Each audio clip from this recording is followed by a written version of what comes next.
Hello, everybody. Oh, I tell you, my I'm international with these videos. I'm interviewing people all across the globe, and I have a lady who I'm interviewing is in Canada, and she's gonna tell her story. Because I just want everybody to hear all of Black history. I don't have to limit it to nothing because you don't want me to limit it to nothing. You want me to tell you everything as best I can. And you know the funny part about it? I don't even tell it. I let them tell it. That's the beauty of this. Hit the subscribe button so you can get all the videos easily. Hit the like button so let me know you like something that we've done. Hit the notifications button so that when I put a new video up, you get a bing to let you know to go watch it at your convenience. And then tell somebody about strong inspirations because we bring it to you strong, straight, no chaser. All right, I got my book out. It's called Black Business Book. It's over 200 facts on Black history. I think it's the most comprehensive, easy to read book ever. And then I got my movie. So if you don't read, you can watch it. There's a little difference. The book is more thorough because it gives more facts, but the movie got interviews. And they're both available on Amazon. And then the movie is available on Amazon. I don't know if the book is in Canada. So you can get it there. This is what I do. I'm so excited. I wake up every day just ready to go. Got a beautiful sister on there today. She's out of Canada, out of Chatham. So tell us your name. How did you get to Chatham? Give us a little background. My name is Dorothy Wright Wallace. I keep that right because that's who I was before I said I do to my spouse. My people came from Delaware on the right side, and naturally the mixture of the English came from England. So I am mixture. And also, hold on, let me stop you. You're a mixture of what? What do you mean by that? I'm homegrown, meaning I've got white, I have black, and also indigenous. Okay. The mixtures, because back in the day when we came, it came right from my grandmother Snooks, who came from Pennsylvania. That's where on that part. So it's just crosswise very much in this area. The mixture of the races. I got you. So I was born in this area. My father was a First War vet. He was part of that construction. That's what they call it over here, the battalion, and they were called the construction crew. Gave them a pick and a shovel because they didn't trust them with a gun. So that's where I was raised in this area. Okay, let me stop you right there. Let's explain that. Okay, let me go back further. You come from Delaware, United States. Yes. And so who ended up in Canada? Your mother and your father, or my father's people? Your father's people is in Canada. Yeah. They came from Delaware to Canada. Why? To run from slavery or something, or just injustice, or what? I know that on my mother's side, they were running because my grandfather was a fugitive slave. I just found that out, that he came from Pennsylvania up through Ohio. They landed in Ypsilanti.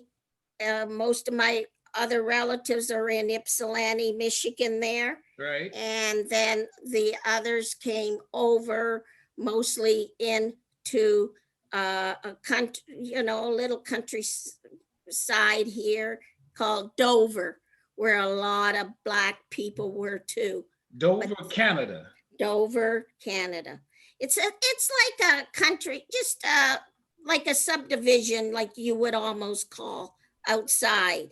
Okay. And then there was a fire, and so my parents moved to Chatham, and I was born and raised here, a block from where I was born. Okay, let's go back to this again.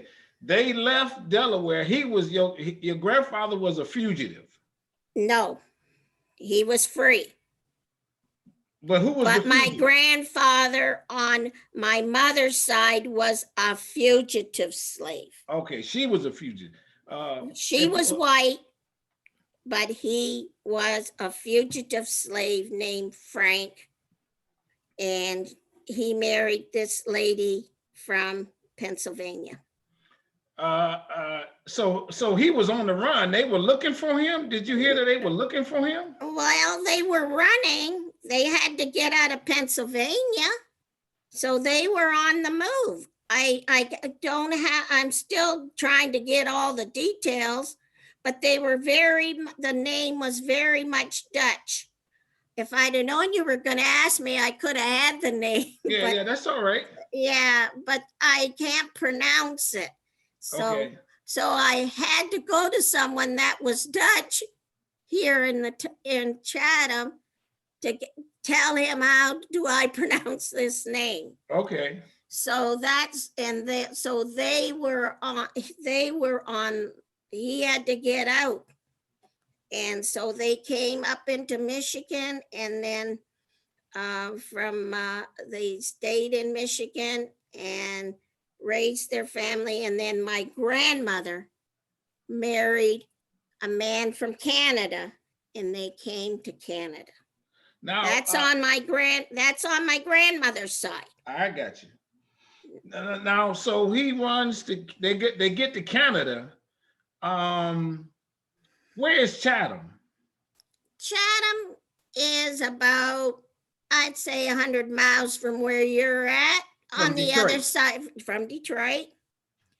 We're in a farm belt. Okay. We're really a farm city. Okay. Yeah, but we're not very far from you at all. Okay. Now you also said that something about the war where they wouldn't let them have guns. They had shovels. What's that story again? They were called the construction crew. They were in Canada when they were doing this, right? Yeah. Oh, people want to believe that Canada was this honey melt place, and it wasn't. Right. You got to get it that we had slaves in Canada. Our first Supreme Court case was racial. Her name was Angenique. If you ever want to read a story about Canada and the racism, that is a book that we try to let our Black young people read. Everything was not as it is told in Hollywood or wherever you're getting your information. Sure. Now, so what happened in that story? And with hanging of Angenique? Yes. Angenique was a Portugal slave that was bought by some French people in Canada, or back in that time would be the British. Wasn't Canada then. Okay. We were all under the paw of England. Okay. Angenique was a very strong Portugal girl. She was bought by the French, come to Montreal. She was told by the guy that bought her, because she kept trying to run, and he told her, if you just stay and do your part in this house, when I die, you will have your freedom. Well, he died. She goes to the woman and says, I want my freedom. Lady wouldn't give it to her. And Janique says, I'll burn this house down. Okay, go, Angelique, go. She kept going back asking. And Janique, I know, can't prove it, but there was a fire. Now, Montreal was, back in those days, they had all those thatch roofs and all them wooden things, and they were told years before to get that stuff, get those roofs different. Well, they didn't. Well, the house caught a fire, other places caught a fire, everything caught a fire, everything. Nobody lost their lives, but they lost monetarily. Okay. So it went to the Supreme Court? It was the first Supreme Court case in Canada. To do what? What was the case? They lost property and they killed her. Oh. Just like they do the Salem witches. So they hung her. It didn't hang her. They did like they did the witches in Salem. And they said till this very day, there's something that's going on down there on that corner where all the fires were and everything was going on. But she didn't kill nobody. They lost a lot of money. But she's the first Supreme Court case of Canada. That is not taught in our school books. I got you. That's why I am at the museum trying to get out the information about Canada. So that's a little bit of nice little Canada. Now, where I live, and what we try to do at the museum is talk about Chatham, because there was more people coming before the Civil War, setting up, having businesses. We were 1/3 of the population in the 1800s. We had stores. People were coming. We couldn't go to their schools. We had to build our own schools. And this is all in this area where I live. What was the area? Where the black people live? Was it not? Did it have a name to it or something? Did it call it something? No, it was just called Chatham. Just called Chatham. Okay. Yeah. Dr. Delaney was here, who came, and it's funny we're talking about this epidemic now. Right. But he was that black doctor that set up your regions there at the Civil War. He lived here in Chatham for 9 to 10 years. Okay. Had some of his children were born here. Okay. But he cleared the epidemic of diphtheria.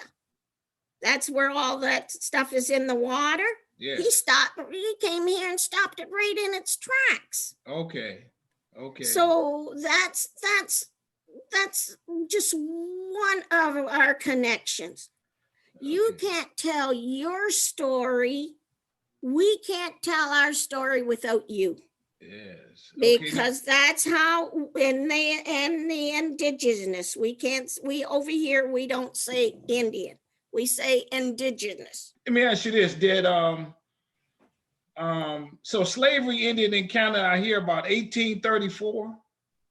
Yes, when England said no more slavery, because we were under England, whatever England said, that's what all her Commonwealth people had to do also.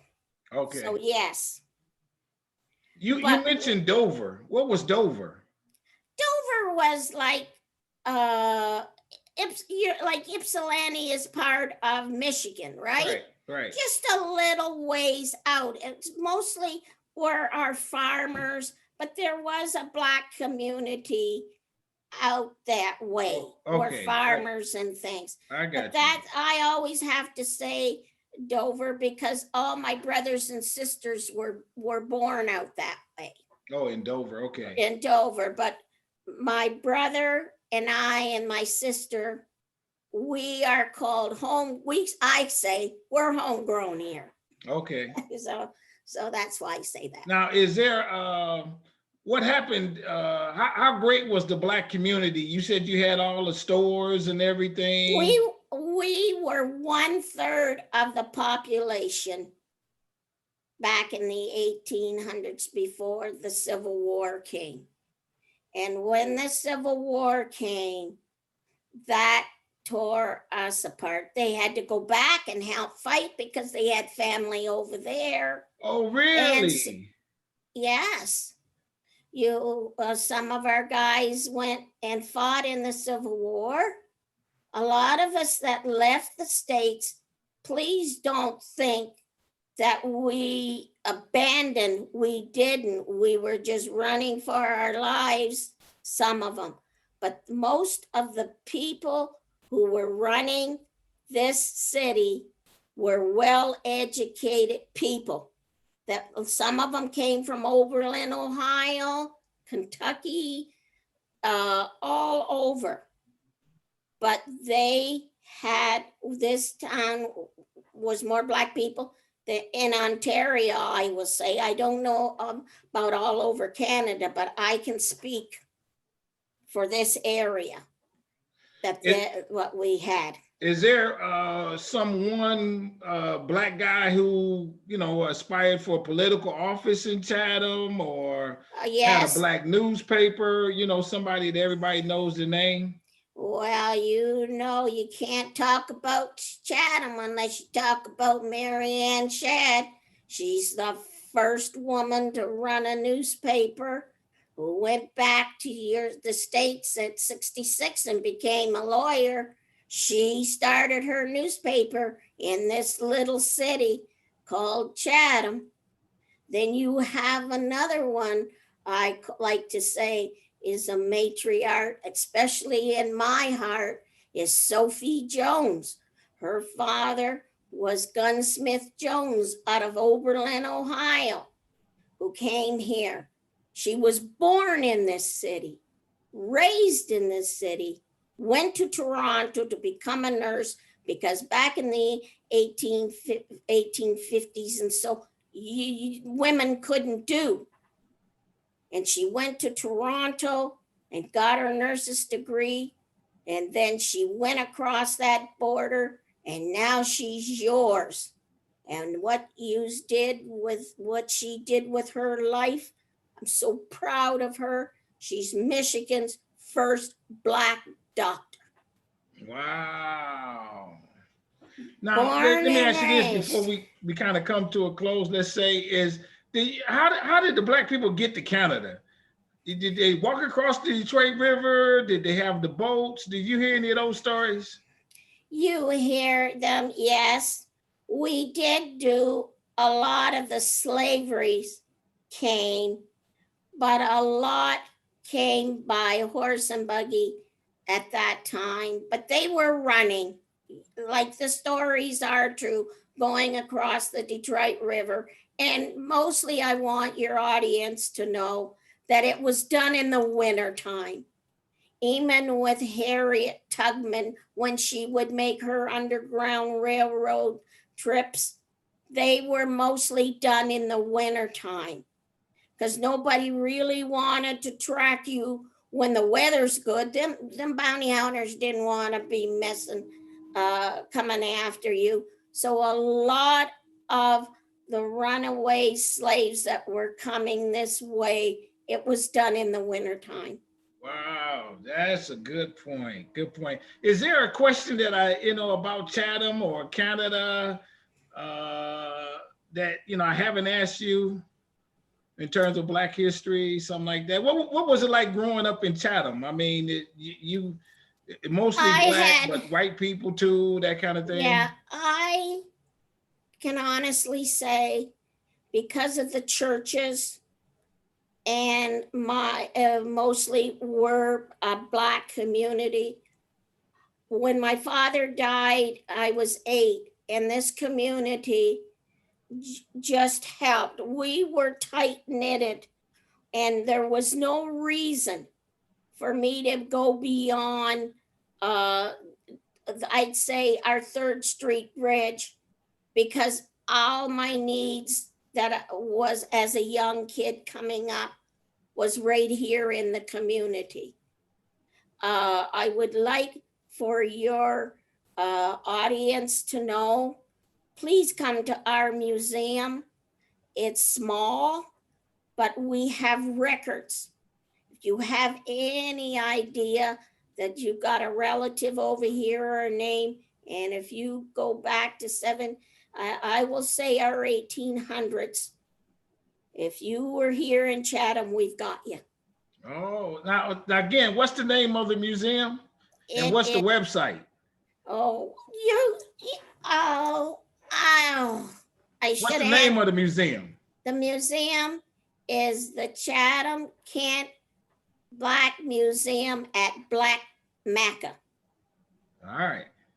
And I just wish your audience would come. We have sports. If you had more time, I'd talk about our 1934 baseball team. They were all black. We won championships before Jackie Robinson. Didn't get the recognition. We never do. Yeah. But people, I want your audience to know that we had our struggles too. Yeah. We still do. It's subtle. I got you. It's very subtle here. I got you. And I still fight. I put up my my attitude to the point where I have every right. My father fought for this country, and how dare you make me feel that I don't belong in a certain part or a certain place. Right, sure. I will fight. You got a problem. Yes. We're going to close on that. She's a fighter, people. She fighting because she got a reason to fight, and she understands her fight. Thank you so very much for being on the channel. Very good information. Strong inspirations is what we do here. I'm going to post the website to the museum, and when the virus is over, we coming. I'm telling people to come. Let's hear this, because you might have a family member that might have had to get to Canada, and the name is in their book. Thank you so very much, everybody, for watching Strong Inspirations. Like I told you before at the beginning, you need to hit that subscribe button. You need to like these videos. Hit that notification so you get that bing when I put another one up. And tell somebody about Strong Inspirations, because we coming from across the globe. Short, straight, no chaser is what I like to say. Thank you so very much.